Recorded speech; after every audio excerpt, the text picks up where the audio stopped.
السلام علیکم ورحمۃ اللہ وبرکاتہ۔ الحمدللہ ان الحمدللہ نحمده ونستعینه ونستغفره ونعوذ باللہ من شرور انفسنا ومن سیئات اعمالنا من يهده الله فلا مضل له ومن يضلل الله فلا هادي له واشهد ان لا اله الا الله واشهد ان محمدا عبده ورسوله اما بعد فان خیر الحدیث کتاب اللہ وخیر الهدی هدی محمد صلی اللہ علیہ وعلی آلہ وسلم وشر الامور محدثاتها وکل محدثۃ بدعہ وکل بدعۃ ضلالہ وکل ضلالۃ فی النار۔ رب اشرح لی صدری رب اشرح لی صدری ویسر لی امری ویسر لی امری ویسر لی امری وحلل عقدۃ من لسانی یفقہوا قولی، آمین یا رب العالمین۔ ہر قسم کی تعریف اور شکر اللہ رب العزت کے لیے لائق اور زیبا ہے، جو ساری کائنات کا ایک و تنہا خالق، مالک، مربی اور منتظم ہے، جو ساری کائنات کو وجود بخشنے والا، ہر مخلوق کی حفاظت کرنے والا اور ہر مخلوق کی ضرورت کا پورا کرنے والا ہے۔ درود و سلام ہو انبیاء اکرام پر، جنہیں انس اور جن کی رشد و ہدایت کے لیے مبعوث فرمایا گیا، خصوصاً نبی مکرم رحمت للعالمین امام الانبیاء محمد صلی اللہ علیہ وسلم پر۔ معزز سامعین اکرام، آج سورہ زخرف کی آیت نمبر 57 سے کلاس رہے گی۔ اللہ رب العزت سے دعا ہے کہ اللہ رب العزت ہمیں صحیح معنوں میں قرآن مقدس کو سمجھنے، اس کا فہم حاصل کرنے، اس پر ایمان لانے اور اخلاص کے ساتھ عمل کرنے کی توفیق اور رفیق عطا فرمائے، آمین یا رب العالمین۔ سورہ زخرف آیت نمبر 57۔ اعوذ باللہ من الشیطان الرجیم۔ وَلَمَّا ضُرِبَ ابْنُ مَرْيَمَ مَثَلًا إِذَا قَوْمُكَ مِنْهُ یصدون، اور جب ابن مریم کی مثال بیان کی گئی، یعنی عیسیٰ ابن مریم کی مثال بیان کی گئی، تو آپ کی قوم اس سے چلا اٹھی۔ ان کے سامنے جب عیسیٰ علیہ السلام کی مثال بیان کی گئی تو قوم چلا اٹھی۔ اس تعلق سے تفسیر ابن کثیر جلد نمبر 5 صفحہ نمبر 396 میں اس کا شان نزول بیان کرتے ہیں۔ اس آیت کا شان نزول محمد بن اسحاق نے سیرت میں یہ ذکر کیا ہے۔ وہ کہتے ہیں کہ مجھے روایت پہنچی ہے کہ ایک دن رسول اللہ صلی اللہ علیہ وسلم ولید بن مغیرہ کے ساتھ مسجد میں تشریف فرما تھے کہ نصر بن حارث آیا اور وہ بھی وہاں بیٹھ گیا۔ اس مجلس میں قریش کی اور بھی کئی لوگ بیٹھے ہوئے تھے، یعنی قریش کی مجلس تھی یہ، اور قریش کے اور بھی لوگ بیٹھے ہوئے تھے۔ رسول اللہ صلی اللہ علیہ وسلم نے اس مجلس میں جب گفتگو فرمائی تو نصر بن حارث نے اعتراض کیا، یعنی آپ کی بات پر، دین کی بات پر کچھ اعتراض کیا، اور رسول اللہ صلی اللہ علیہ وسلم نے اسے لاجواب کر دیا، یعنی اس کے سوال کا نبی کریم صلی اللہ علیہ وسلم نے جب جواب دیا تو اسے کچھ بن نہیں پڑا۔ پھر آپ نے نصر کو اور دیگر کفار قریش کو یہ آیت کریمہ پڑھ کر کے سنائی۔ اسی مجلس میں نبی کریم صلی اللہ علیہ وسلم نے یہ آیت بھی قریش کو اور کفار مکہ کو سنائی، کیونکہ کفار مکہ بت کی عبادت کرتے تھے۔ انہوں نے خانہ کعبہ کے اندر ہر قبیلے کا الگ الگ بت تھا، اور کسی سے وہ منت مانگتے تھے، کسی سے بچہ مانگتے تھے، اولاد مانگتے تھے، کسی سے پانی مانگتے تھے، کسی سے فصل اچھے ہونے کی امید لگاتے تھے، کسی سے بیماری کو ٹھیک کرواتے تھے۔ اس طریقے سے الگ الگ کام کے لیے بھی الگ الگ تھے، اور الگ الگ قبیلے کے بھی الگ الگ بت تھے۔ تو ان کے بت کے تعلق سے نبی کریم صلی اللہ علیہ وسلم نے مجلس کا اختتام اس آیت سے کیا۔ وہ تھی سورہ انبیاء کی آیت نمبر 98۔ سورہ انبیاء سورہ نمبر 21 آیت نمبر 98۔ کافرو اس روز، بے شک تم، یہ آیت تھی، انکم وما تعبدون من دون اللہ حسب جہنم انتم لہا واردون۔ کافرو اس روز، بے شک تم اور جن کی تم اللہ کے سوا عبادت کرتے ہو دوزخ کا ایندھن ہوگے، تم اس میں وارد ہونے والے ہو، مطلب تم اس کے اندر جانے والے ہو، داخل ہونے والے ہو۔ تو مشرکین مکہ سے، کیونکہ وہ بت کی عبادت کرتے تھے، اس لیے ان سے کہا گیا کہ تم اور تم جس کی عبادت کرتے ہو وہ بھی، یہ سب طاغوت ہے اور یہ سب جہنم میں جانے والے۔ طاغوت اس کو کہا جاتا ہے جو اپنی عبادت کرائے اور اپنی عبادت میں خوش ہو، اور وہ طاغوت نہیں ہوتا جس کی لوگ خود ساختہ طور پر عبادت کرتے ہیں جبکہ وہ اپنی عبادت نہیں کرانا چاہتے، جیسے انبیاء اکرام اور بزرگان دین نیک لوگ۔ تو یہ لوگ، یہاں پر یہ آیت جو کوٹ کی نبی کریم صلی اللہ علیہ وسلم نے، وہ ان کے لیے کی گئی جو خود اپنی عبادت کرانا چاہتے تھے، یا یہ وہ لوگ تھے جو انسانوں میں سے بھی نہیں تھے، یہ صرف ایک پتھر تھے، یہ صرف ایک بت تھے۔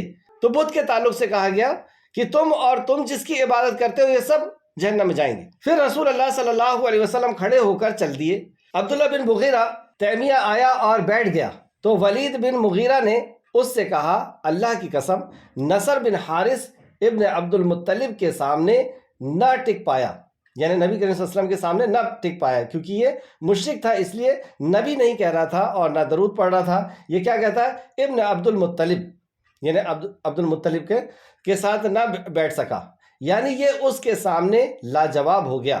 محمد صلی اللہ علیہ وسلم تو یہ کہتے ہیں، پھر وہ کہتا ہے کہ محمد تو یہ کہتے ہیں کہ ہم اور جن معبود کی ہم پوجا کرتے ہیں یہ سب جہنم کا ایندھن بننے والے ہیں۔ عبداللہ بن زبارہ کہنے لگا، اب یہ جو دوسرا ایک شخص آیا تھا عبداللہ بن زبارہ، یہ کہنے لگا اگر میرے ان سے ملاقات ہوئی تو میں ضرور ان سے جھگڑا کروں گا، یعنی ان سے مناظرہ کروں گا، ان سے باس پرس کروں گا، ان سے کہوں گا کہ محمد صلی اللہ علیہ وسلم سے ذرا یہ تو پوچھو کہ اللہ تعالیٰ کے سوا جن جن کی پوجا کی جاتی ہے وہ سب اپنے معبود کے ساتھ جہنم میں جائیں گے، یا جن کی عبادت جو لوگ کرتے ہیں وہ سب جہنم میں جائیں گے؟ ہم فرشتوں کی، اور پھر وہ یہ کہنے لگا، زبارہ یہ کہتا ہے کہ ہم فرشتوں کی عبادت کرتے ہیں، یہود عزیر کی پوجا کرتے ہیں اور عیسائی ابن مریم کی پرستش کرتے ہیں، تو کیا فرشتے اور عزیر اور عیسیٰ ابن مریم بھی جہنم میں جائیں گے؟ یہ زبارہ کا قول تھا کہ اس آیت کے مطابق اب ہم ان سے یہ سوال کریں گے محمد صلی اللہ علیہ وسلم سے کہ اب یہ بتاؤ کہ عیسیٰ کی بھی تو عبادت ہوتی ہے، عزیر علیہ السلام کی بھی ہوتی ہے، فرشتوں کی بھی ہوتی ہے، تو کیا یہ سب بھی جہنم میں جائیں گے؟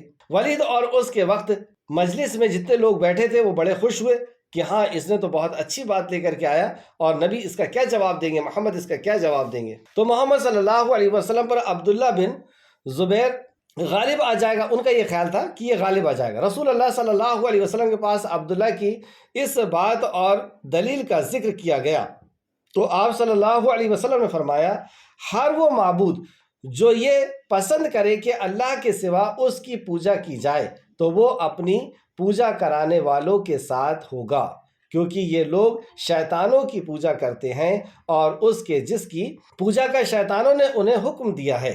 پھر اس موقع پر اللہ تعالیٰ نے یہ آیت کریمہ نازل فرمائی، وہ آیت تھی سورہ انبیاء سورہ نمبر 21 آیت نمبر 101 اور 102۔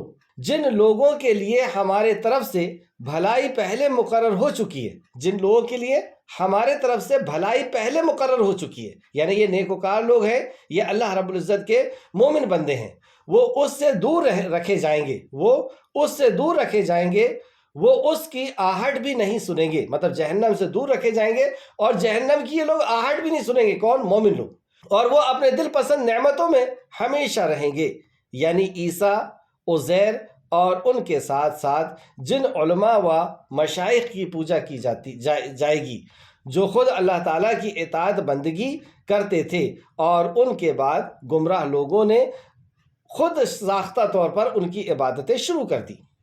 اس طریقے سے سورہ انبیاء آیت نمبر 29 میں بھی اللہ فرماتا ہے، اور ان میں سے جو یہ کہیں کہ بے شک اللہ کے سوا میں بھی معبود ہوں تو اسے ہم جہنم کی سزا دیں گے، ہم ظالموں کو اسی طرح سزا دیا کرتے ہیں۔ تو خلاصہ کلام یہ کہ ان لوگوں نے اس بات پر بحث کیا کہ اللہ رب العزت نے قرآن میں یہ فرمایا ہے کہ جس کی عبادت ہوتی ہے اور جو عبادت کرتا ہے وہ سب جہنم میں جائیں گے، جبکہ یہ بات مشرکین مکہ سے ہو رہی تھی اور قریش سے ہو رہی تھی، اور قریش عیسیٰ اور عزیر کی عبادت نہیں کرتے، علیہ السلام کی عبادت نہیں کرتے تھے، وہ تو بتوں کی عبادت کرتے تھے، اور یہ چیز یہ لوگ جانتے تھے اچھی طرح کہ یہ ہمارے لیے بات نہیں ہو رہی ہے، یہ ہمارے جو بت ہیں پتھر کے، ہم نے خود ساختہ طور پہ اپنے طور پہ ان کو بنا لیا ہے اور جس کو جیسا چاہا ویسا بنا لیا، تو یہ ان کے لیے بات ہو رہی کہ یہ اور جس کی عبادت کر رہے ہیں وہ سب جہنم میں جائیں گے۔ اور دوسرا یہ کہ جو اپنی عبادت میں خوش ہو، جو اپنی عبادت کروانا چاہتا ہو وہ بھی جائے گا، اور جو عبادت کرتا ہے وہ بھی جہنم میں جائے گا، یہ طاغوت ہے دونوں۔ لیکن وہ جو اپنی عبادت نہیں کرانا چاہتے، جو خود اللہ رب العزت کے مطیع اور فرمانبردار ہیں، جو مومن ہیں، اور انہوں نے نہیں کہا کہ ہماری عبادت کرنا، اور لوگ اگر ان کی عبادت کرتے ہیں ان کے چلے جانے کے بعد اس دنیا سے، تو ان کا معاملہ الگ ہوگا، جو اللہ رب العزت نے سورہ انبیاء آیت نمبر 101 اور 102 کے اندر بیان فرمایا۔ اور اس میں عیسیٰ علیہ السلام اور جتنے بھی نیکوکار لوگ ہیں، انبیاء ہیں، وہ اس سے الگ ہوں گے۔ تو یہ چیز جاننے کے باوجود یہ بات جو کہی گئی ہے ہمارے لیے کہی گئی ہے، عیسیٰ علیہ السلام کے لیے، عزیر علیہ السلام کے لیے نہیں کہی گئی ہے، لیکن اس کے باوجود بھی اس مدعے کو لے کر کے انہوں نے جھگڑا کیا، یعنی بحث کرنے کا ارادہ بنایا۔ اس بحث کے تعلق سے آیت نمبر 58 میں اللہ فرماتا ہے، اور انہوں نے کہا کیا ہمارے معبود بہتر ہیں یا وہ، یعنی ہمارے معبود بہتر ہیں یا وہ محمد صلی اللہ علیہ وسلم یا عیسیٰ علیہ السلام بہتر ہیں۔ انہوں نے آپ سے یہ مثال محض جھگڑے کے لیے بیان کی، یعنی وہ سب جانتے ہیں، لیکن وہ جھگڑا کرنے کے لیے یہ مثال بیان کی، آیت کو لے کر کے انہوں نے آئے ہیں اور اس کو غلط انداز میں بیان کر رہے ہیں یا غلط جگہ میں اس کو کوٹ کر رہے ہیں، بلکہ یہ لوگ نرے جھگڑالو ہیں۔ تو ان لوگوں کا کام ہی جھگڑا کرنا ہے، صحیح بات کو غلط طریقے سے توڑ مروڑ کر کے بیان کرنا، اور ایسے لوگ آج بھی ملتے ہیں جو قرآن کی آیتوں کو غلط انداز میں کوٹ کرتے ہیں، آگے پیچھے کا اس کو نہیں پڑھتے ہیں اور اپنے مقصد کی بات کو وہ بیان کرنے کی کوشش کرتے ہیں اور غلط ثابت کرتے ہیں۔ آیت نمبر 59، وہ عیسیٰ تو صرف ایک بندہ ہے جس پر ہم نے انعام کیا۔ تو عیسیٰ علیہ السلام کے تعلق سے اللہ رب العزت نے عیسیٰ علیہ السلام کا تعارف پیش کیا کہ عیسیٰ علیہ السلام ایک بندے ہیں، اللہ رب العزت کے عبد ہیں، بندے ہیں، اور اس پر اللہ نے انعام کیا۔ انعام کیا کیا کہ انہیں نبوت عطا فرمائی، نبی بنایا، اور اسے بنی اسرائیل کے لیے ایک نمونہ بنا دیا، یعنی اپنی قدرت کا ایک نمونہ اللہ رب العزت نے بنی اسرائیل کے لیے بنایا، کیونکہ بنی اسرائیل کے ہیں۔ اپنی قدرت کا ایک نمونہ بنایا سے مراد یہ کہ انہیں بغیر باپ کے پیدا کیا، عیسیٰ علیہ السلام کو بغیر والد کے جو ہے پیدا کیا۔ آیت نمبر 60، اور اگر ہم چاہتے تو تم میں سے فرشتے بنا دیتے جو زمین میں تمہارے جانشین ہوتے۔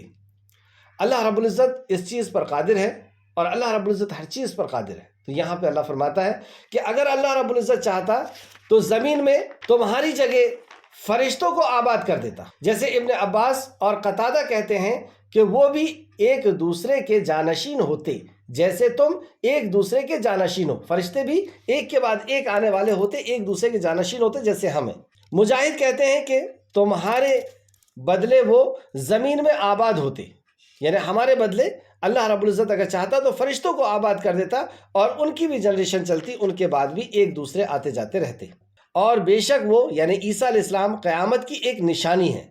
تو قیامت کی بہت سی نشانی نبی کریم صلی اللہ علیہ وسلم نے بتائی اللہ کے حکم سے کہ قیامت کے پہلے یہ ہوگا، اور نشانی اس بات کی دلیل ہوتی ہے کہ نشانی آ چکی، اب حقیقت آنے والی ہے، اب جس چیز کی نشانی ہے وہ چیز آنے والی ہے۔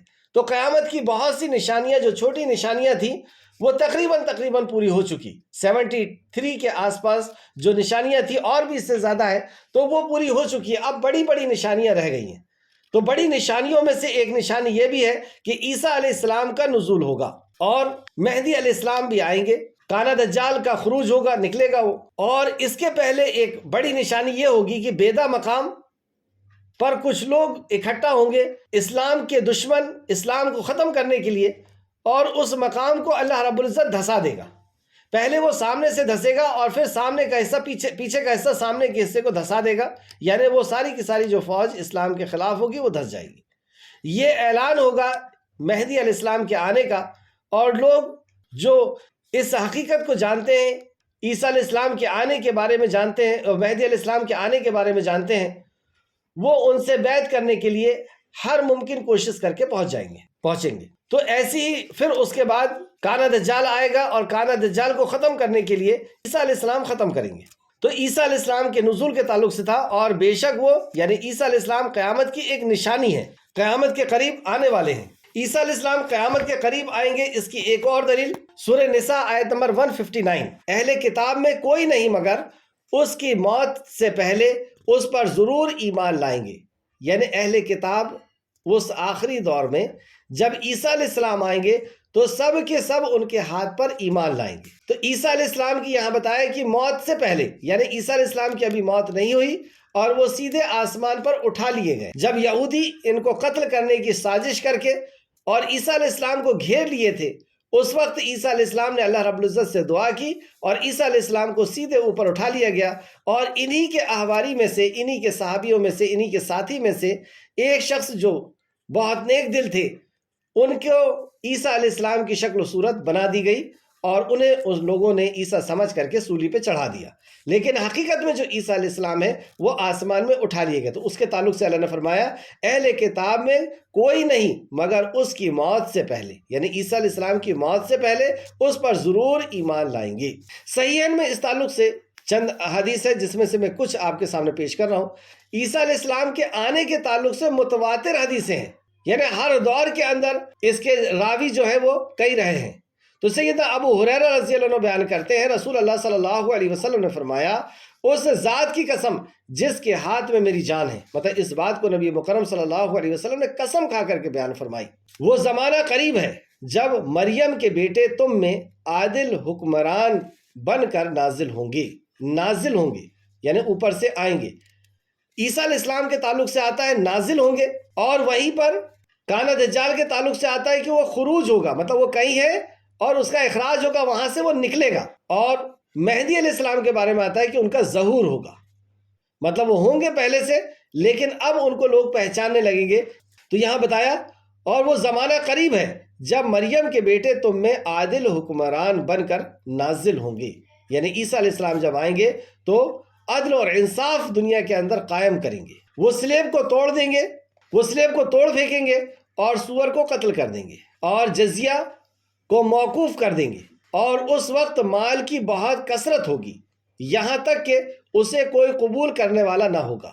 لوگ صدقہ اور خیرات کریں گے، لیکن ایسا عدل اللہ رب العزت کی جب حدود نافذ ہوتی ہے زمین کے اندر، تو دوسری حدیث میں آتا ہے کہ نبی مکرم صلی اللہ علیہ وسلم نے فرمایا کہ جب اللہ رب العزت کی ایک حد نافذ ہوتی ہے، یعنی ایک ظالم کے اوپر، ایک زانی کے اوپر یا ایک بدکار کے اوپر جب حد نافذ ہو، حد 4 حدیں ہیں وہ سب ہم جانتے ہیں، تو جب حد نافذ ہوتی ہے تو زمین کو اتنا فائدہ ہوتا ہے جیسے 40 دن کی بارش کا فائدہ ہوتا ہے۔ 40 دن کی بارش جب ہوتی ہے زمین میں تو زمین کے اندر کس قدر غلے اور سبزیاں اگتی ہیں، اس طریقے سے فائدہ ہوتا ہے جب ایک بدکار کے اوپر اللہ رب العزت کی حد نافذ کی جاتی ہے، اس کی دھارا نافذ کی جاتی ہے، اس کا قانون نافذ کیا جاتا ہے۔ تو ایسا جب عدل اور انصاف دنیا کے اندر آ جائے گا تو بہت زیادہ برکت ہوگی، یہاں تک کہ لوگ دوسرے کو پیسے دینے کے لیے نکلیں گے اور مال دینے کے لیے نکلیں گے، لیکن کوئی ان سے لینے والا نہیں ہوگا۔ یہ حالت برقرار رہے گی، نبی صلی اللہ علیہ وسلم فرمایا یہ حالت برقرار رہے گی یہاں تک کہ ایک وقت ایسا آ جائے گا کہ اس وقت ایک سجدہ دنیا و مافیا سے بہتر ہوگا۔ بخاری شریف حدیث نمبر 3448، مسلم شریف حدیث نمبر 155۔ دوسری حدیث دیکھتے ہیں، سیدنا جابر بن عبداللہ بیان کرتے ہیں کہ رسول اللہ صلی اللہ علیہ وسلم نے فرمایا میری امت کا ایک گروہ حق کے لیے قیامت تک لڑتا رہے گا اور وہ غالب رہے گا، پھر عیسیٰ ابن مریم نازل ہوں گے۔ تو یہ حق کے لیے جو لڑتا رہے گا اور وہ غالب رہے گا، تو اسی کے اندر مہدی علیہ السلام بھی ہے اور دوسرے لوگ بھی جو مومن ان کے ساتھ ہوں گے، یہ حق کے لیے لڑتے رہیں گے اور ایسی مقام پر یہ پہنچیں گے اور صبح فجر کا وقت ہوگا اور تک اقامت کہی جا چکی ہوگی اور مہدی علیہ السلام وہ سامنے ہوں گے نماز پڑھانے کے لیے۔ اسی وقت عیسیٰ علیہ السلام 2 فرشتوں کے اوپر کندھوں پر ہاتھ رکھ کر کے آسمان سے نازل کیے جائیں گے، ان کا نزول ہوگا، اور جیسے ہی مہدی علیہ السلام ان کو دیکھیں گے تو وہ پیچھے آنے لگیں گے اور کہیں گے کہ عیسیٰ آپ آئیے، آپ نماز پڑھائیے، لیکن عیسیٰ علیہ السلام ان کے کندھے کو پکڑیں گے اور کہیں گے کہ نہیں، اقامت آپ کے لیے کی گئی ہے، آپ لوگ ایک دوسرے کے نماز پڑھائیے۔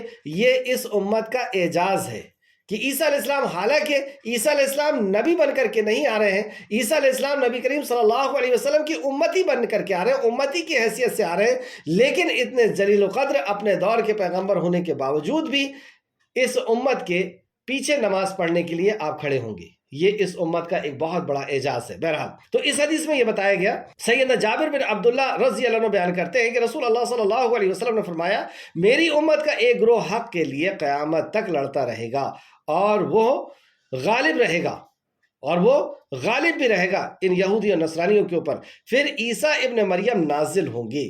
اب اسی بیچ میں جب عیسیٰ علیہ السلام نازل ہوئے، اس گروہ کا امام کہے گا، یعنی مہدی کہیں گے، اس گروہ کا امام کہے گا آئیے آپ نماز پڑھائیے، وہ کہیں گے نہیں، یقیناً تم میں سے بعض پر حاکم ہیں۔ یہ وہ بزرگی ہے جو اللہ تعالیٰ نے امت کو عطا فرمائی ہے۔ مسلم شریف حدیث نمبر 156۔ عیسیٰ علیہ السلام کے نزول اور قیامت کے تعلق سے ایک اور حدیث سماعت فرمائے۔ سیدنا عبداللہ بن عمر رضی اللہ عنہ بیان کرتے ہیں کہ رسول اللہ صلی اللہ علیہ وسلم نے فرمایا دجال میری امت میں نکلے گا۔ دجال ایک ایسا فتنہ ہے جس سے ہر نبی نے اپنی امت کو ڈرایا ہے، اور یہ اس امت میں نکلے گا۔ یہ ایسا فتنہ کہ جس کا مقابلہ کرنے کے لیے نبی کریم صلی اللہ علیہ وسلم نے اپنی امت کو منع کیا کہ اس کا مقابلہ کرنے نہیں جانا۔ ہاں اگر اس کا سامنا ہو جائے تو جان لینا کہ وہ اندھا ہے، اس کی ایک آنکھ نہیں ہے، اور تمہارا رب اندھا نہیں ہے، تمہارا رب کانا نہیں ہے۔ وہ کانا ہے یعنی ایک آنکھ نہیں ہے، اور تمہارا رب کانا نہیں ہے۔ تو بہرحال ایک ایسی آزمائش جو عنقریب ہمارے اوپر آنے والی ہے، کیونکہ وہ نشانیاں پوری ہو چکی ہیں، اور کانا دجال کے آنے کی نشانیاں پوری ہو چکی ہیں، اور نبی مکرم نے جو پیشن گوئی کی تھی قیامت کے قرب کی وہ بھی پوری ہو چکی ہے۔ اب بہت قریب ہے کہ کانا دجال کے بارے میں ہم لوگ سن لیں یا ہمارے آنے والی جنریشن سنیں، لیکن بہت قریب ہے۔ وہ اس وقت آئے گا، صحیح حدیث میں وہ اس وقت آئے گا جب دنیا ظلم سے بھر جائے گی۔ آج دیکھ رہے ہیں ہر فیلڈ کے اندر، ہر محکمے کے اندر رشوت اور کالا بازاری، گھوس، ایک دوسرے کا حق مارنا، غلط فیصلے کرنا، یہ سب عام ہو چکا ہے ہر محکمے میں، ہر فیلڈ میں۔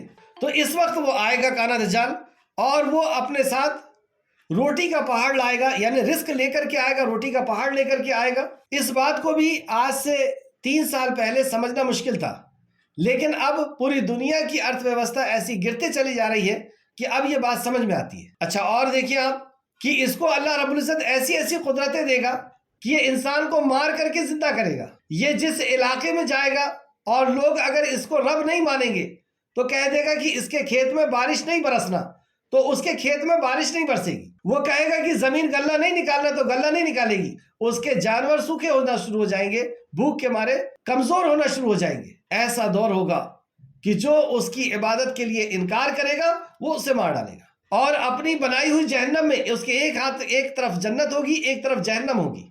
تو جو اس کو رب تسلیم کرے گا، جو اس کو مانے گا، اپنا حاجت روا اور مشکل کشا، وہ اس کو اپنی جنت میں، اس کی بنائی ہوئی جنت کے اندر داخل کرے گا، اور جو انکار کرے گا اس کو کاٹ کر کے اس کی بنائی ہوئی جہنم کی طرف داخل کرے گا۔ لیکن نبی کریم صلی اللہ علیہ وسلم نے فرمایا کہ اس کی جہنم میں داخل ہو جانا، کیونکہ اصل میں اس کی جہنم تو وہ ٹھنڈا پانی ہے، یعنی بظاہر لوگوں کو لگے گا ایسا کہ وہ جہنم ہے، لیکن اصل میں وہ اللہ رب العزت کی طرف سے رحمت ہوگی۔ لیکن ایسا ایمان، آج ہم جو فتنے ہیں ان فتنوں سے کیا بچ پا رہے ہیں؟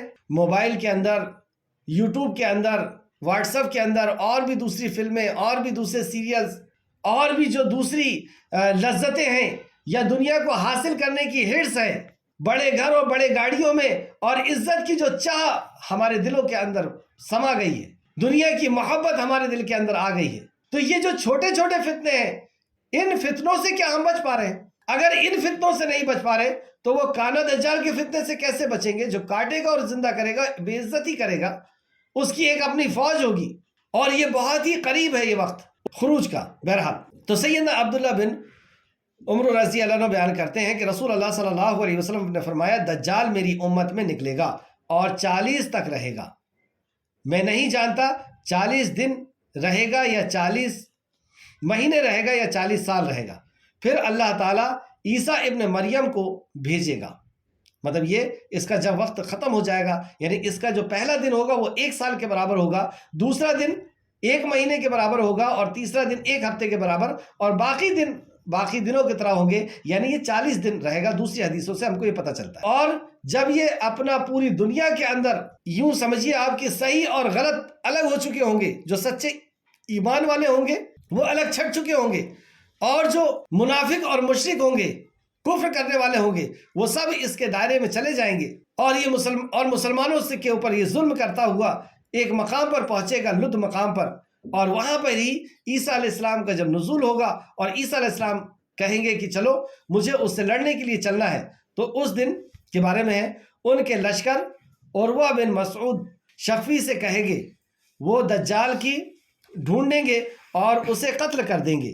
پھر 7 برس تک مطلب عیسیٰ علیہ السلام اسے قتل کر دیں گے. عیسیٰ علیہ السلام اسے ایک نیزہ ماریں گے جس سے اس کی پنڈلی میں لگے گا اور وہ ختم ہو جائے گا. نبی کریم صلی اللہ علیہ وسلم فرماتے ہیں کہ عیسیٰ علیہ السلام اگر جلدی نہ کرتے اس کو مارنے کی تو آپ کی سانس کی تپش سے وہ بھی مر جاتا ہے. یعنی عیسیٰ علیہ السلام کے اندر اللہ رب العزت وہ خاصیت و خوبی رکھے گا کہ آپ کی سانس کی تپش سانس جہاں تک پہنچے گی وہاں تک جو بھی اللہ رب العزت کا انکار کرنے والا ہے، اللہ کے دین کا انکار کرنے والا ہے، وہ ختم ہو جائے گا. تو عیسیٰ علیہ السلام اگر جلدی نہ کرتے تو نبی کریم صلی اللہ علیہ وسلم فرماتے ہیں کہ عیسیٰ علیہ السلام کی سانس کی تپش میں، سانس کی وجہ سے وہ کانا دجال بھی گھل جاتا. لیکن عیسیٰ علیہ السلام اسے مار کر کے اور اپنے نیزے کو لوگوں کو دکھائیں گے کہ دیکھو آج یہ اللہ کا جو دشمن ہے کانا دجال ہے یہ ختم کر دیا گیا. پھر 7 برس تک لوگ اس طرح رہیں گے کہ 2 آدمیوں میں کوئی دشمنی نہ ہوگی، یعنی امن و امان نافذ ہو جائے گا. اللہ تعالیٰ شام کے طرف سے ایک ٹھنڈی ہوا بھیجے گا. یعنی جب یہ 7 سال ہو چکے ہوں گے اور عیسیٰ علیہ السلام اس دنیا سے تشریف لے جا لیں گے تو اللہ رب العزت ایک ٹھنڈی ہوا بھیجے گا. زمین پر کوئی شخص ایسا نہیں رہے گا جس کے دل میں رائی برابر بھی ایمان ہوگا. یعنی سارے ایمان والے اس دن ختم کر دیے جائیں گے، مگر یہ کہ وہ جان نکالے گی، وہ ہوا جو ہے ان کی جان نکالے گی. یہاں تک کہ اگر کوئی تم میں سے پہاڑ کی غار میں بھی چھپا ہوگا تو وہاں بھی پہنچ کر اس کی جان نکال لے گی. مطلب وہ ہوا جو ہے ٹھنڈی ہوا، یہ اس کے ذریعے سے سارے مومن ختم کر دیے جائیں گے. عبداللہ رضی اللہ عنہ نے کہا میں نے رسول اللہ صلی اللہ علیہ وسلم سے سنا، آپ نے اس کے بعد فرمایا پھر برے لوگ باقی رہ جائیں گے، وہ اس دنیا کے بدترین لوگ ہوں گے، برے لوگ ہوں گے اور اللہ رب العزت ان کے اوپر قیامت قائم کرے گا. یہ حدیث کافی بڑی ہے، اس کو آپ دیکھ لیں. مسلم شریف حدیث نمبر 2940. تو یہ اس بات کی دلیل ہے. اور بھی اس طرح بخاری اور مسلم میں اور بھی سیاستہ میں بہت سی حدیثیں ہیں اور متواتر حدیثیں ہیں جو اس بات کی دلیل ہے کہ عیسیٰ علیہ السلام نازل ہوں گے. اور قرآن کی بھی یہ 2 آیتیں اس بات پر شاہد ہے، اس بات پر گواہ ہے، دلیل ہے کہ عیسیٰ علیہ السلام پھر سے دنیا کے اندر واپس آئیں گے.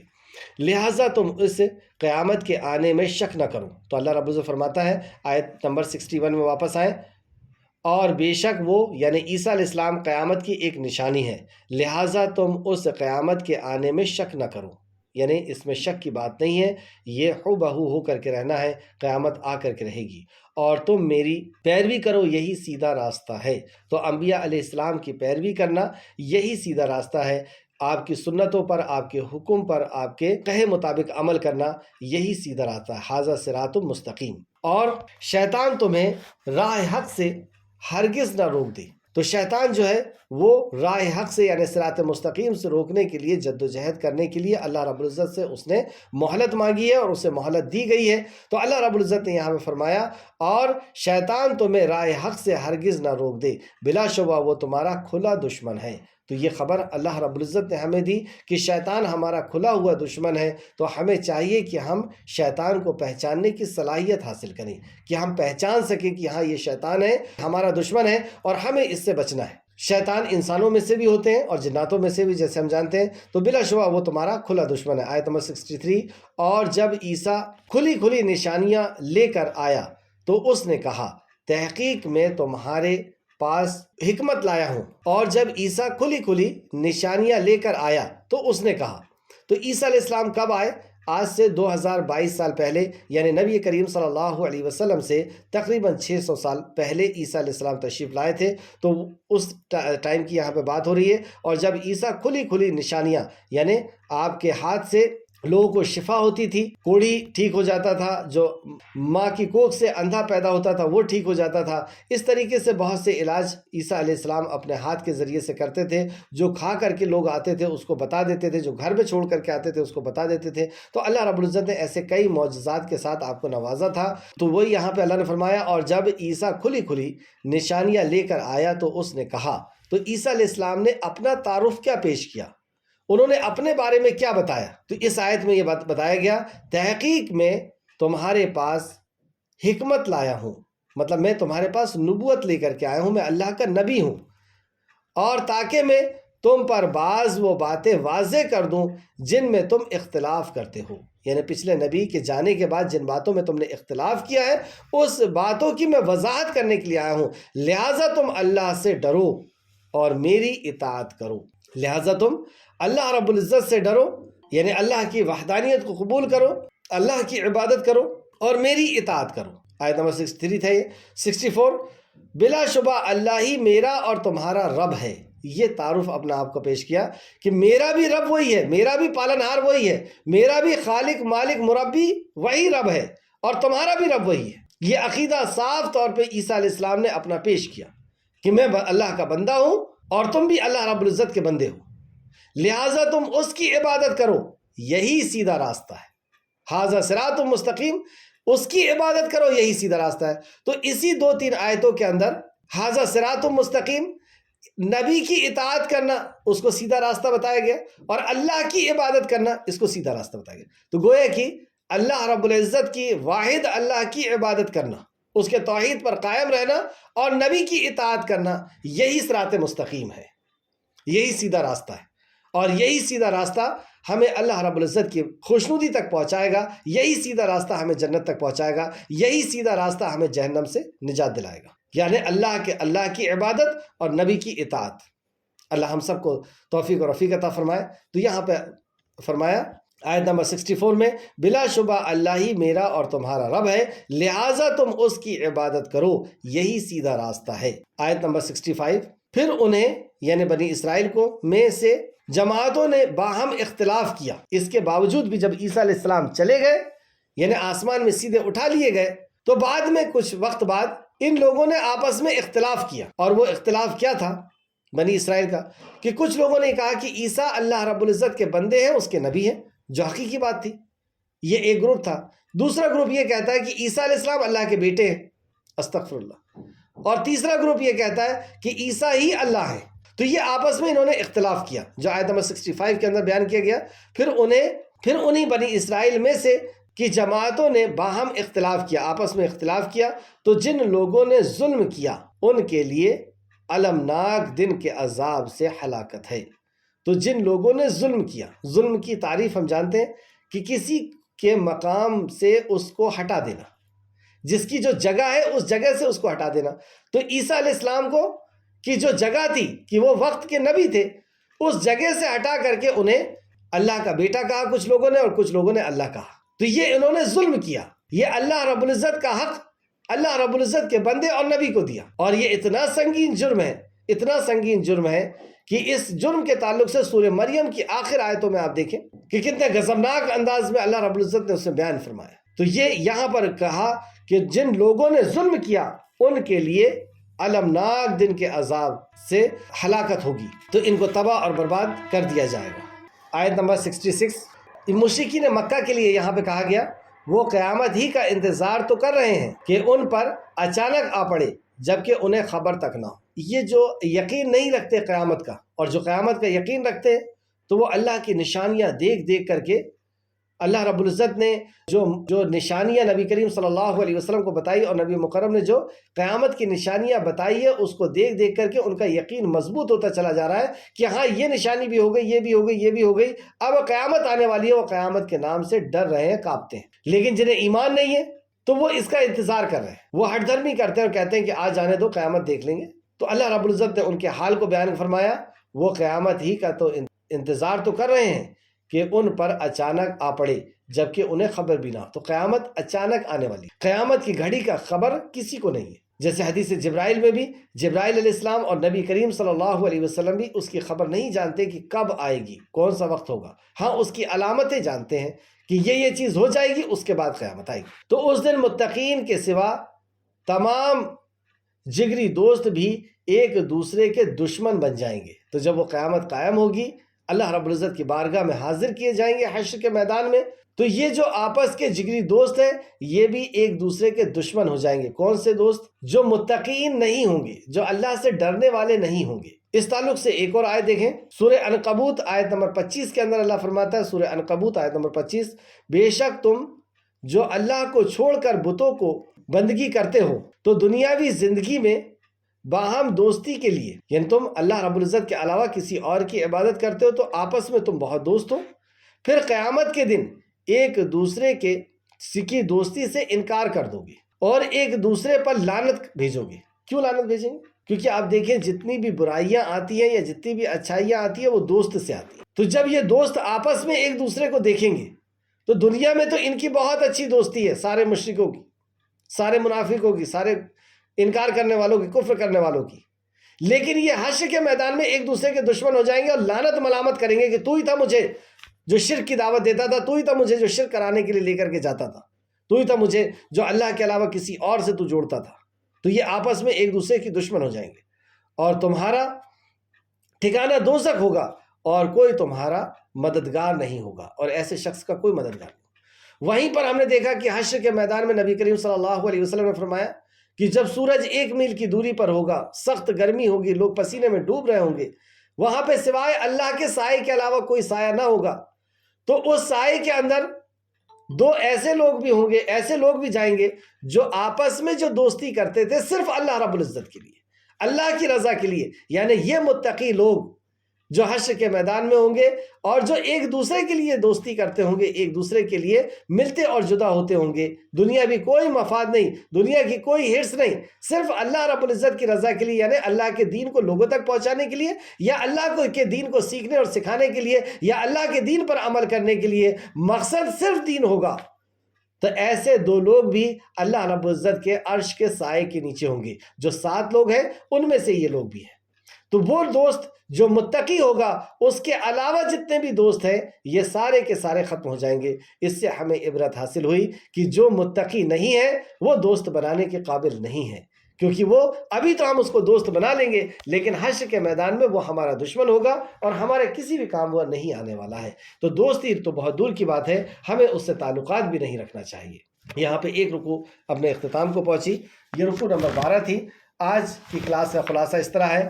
مقصد زندگی، آیت نمبر 67 کے اندر ہمیں پتہ چلا کہ اللہ رب العزت کا تقوی اختیار کرنا ہے. آیت نمبر 67 اللہ کا تقوی اختیار کرنا ہے، اللہ رب العزت سے ڈر کر کے زندگی جینا ہے. اللہ ہمارا رب ہے، اس تعلق سے ایک آیت نمبر 63 کے اندر اللہ تعالیٰ سے ڈرنا ہے. دوسرا اللہ ہی ہمارا اور تمہارا یا ساری دنیا کا رب وہی ایک اللہ ہے، آیت نمبر 64 کے اندر. رسول اللہ صلی اللہ علیہ وسلم ہمارے رہنما ہیں، اس تعلق سے نمبر 1 رسول اللہ صلی اللہ علیہ وسلم نے اپنی اطاعت کرنا سکھائی کہ کس طریقے سے نبی مکرم صلی اللہ علیہ وسلم کی اطاعت کی جائے گی، آیت نمبر 63 کی روشنی میں. دوسرا رسول اللہ صلی اللہ علیہ وسلم نے اللہ تعالیٰ سے ڈر کر رہنا سکھایا کہ کیسے تقوی اختیار کیا جائے گا، کس طریقے سے اللہ رب العزت سے ڈر کر کے زندگی گزارنا ہے، آیت نمبر 67 کی تفسیر کی روشنی میں. تیسرا رسول اللہ صلی اللہ علیہ وسلم نے اللہ تعالیٰ کی عبادت کی ترغیب دلائی کہ اللہ رب العزت کی عبادت کا شوق دلایا، آیت نمبر 64 کی تفسیر کی روشنی میں. کامیاب لوگوں کے رویے، کامیاب لوگ، سکسیس لوگ کون ہوئے آج کی آیتوں کے اندر؟ نمبر 1 رسول اللہ صلی اللہ علیہ وسلم کی پیروی کرنے والا، جو آیت نمبر 63 کے اندر تھا کہ وہ کامیاب لوگ ہیں جو نبی کی اطاعت اور فرما برداری کرتے ہیں، یہی صراط مستقیم پر ہے. اور اللہ سے ڈر کر رہنا، اللہ کا سے ڈر کر رہنا، تقوی اختیار کرنا، یہ کامیاب لوگوں کے رویے ہیں، آیت نمبر 67 کے اندر. تیسرا اللہ تعالیٰ کی عبادت کرنا، یعنی صرف اللہ کی عبادت کرنا، یہ کامیاب لوگوں کے رویے جو آیت نمبر 64 کے اندر تھا. ناکام لوگوں کے رویے، جھگڑالو بننا، یعنی حق بات آ جانے کے باوجود بھی اور اس کا انکار کرنے کے لیے بحث کرنا. اللہ ہم کو اس بری حرکت سے یا عادت سے محفوظ رکھے، آیت نمبر 58 میں تھا یہ. آؤ کچھ کر لیں. آج کی کلاس کے تعلق سے ہمیں کیا نصیحت اور وصیت ملتی ہے؟ قیامت کے روز متقین کے علاوہ دوست دشمن ہو جائیں گے، اس لیے اپنی دوستی کا جائزہ لیں. اس لیے ہم محاسبہ کریں اپنی دوستی کا کہ ہمارا دوست کون ہے، کیا متقی شخص ہے یا غیر متقی. دوسرا متقی کے علاوہ دوستی ترک کر دیں، یعنی چھوڑ دیں، نہ تعلق رکھیں اور ان سے تعلق بھی نہ رکھیں. انشاءاللہ تعالیٰ ایسا کریں گے ہم لوگ. منزل کہاں ہے ہماری؟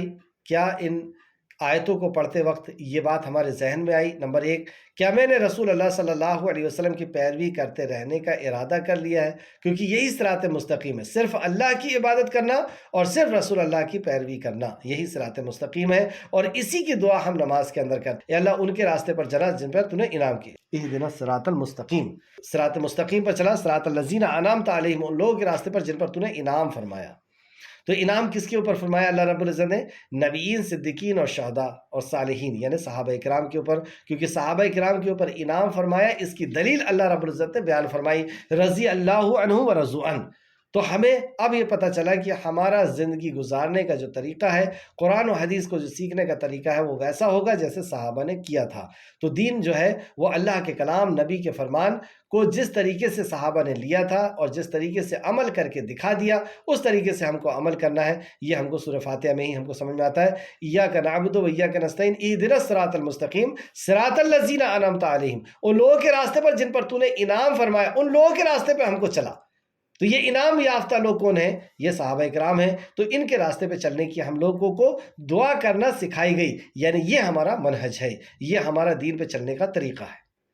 دوسرا، کیا میں نے اللہ تعالیٰ سے ڈر کر رہنے کا ارادہ کر لیا ہے، یعنی تقوی اختیار کرنے کا کیا میں نے ارادہ کر لیا؟ تیسرا، کیا میں نے اللہ تعالیٰ کی عبادت کرتے رہنے کا ارادہ کر لیا ہے کہ صرف اور صرف اللہ رب العزت کی ہی عبادت کروں گا؟